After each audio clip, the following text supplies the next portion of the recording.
Haddi bir qozon go'shtli ovqat qovurmasdan go'shtsiz ovqat qilamiz. Ishimizni tuxum chaqishdan boshlaymiz. Tuxumni tuz bilan atalab olamiz. Kam-kamdan aralashtirib turib pishirib olamiz. Yaxshilab pishirib olganimizdan keyin skоворodkamizdan bo'shatib olamiz.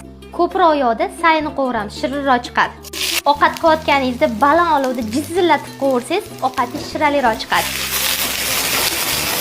Piyozingiz o'lishi bilan universalniy priprava, tuz, pareta o'ralgan chesnok, 2-3 osh qoshiq qizil tomat. Har gal ovqatga qizil tomat qo'shganingizda shakar qo'shib oling, ta'xir mazasini oladi.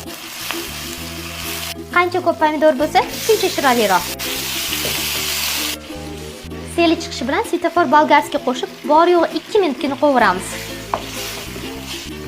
Ovqatimizning hidlari shunaqangi aromatli bo'lib chiqyapti. Chorkadan chiqarib sir solishinglar bilan birrov aralashtirib tegini o'chiramiz.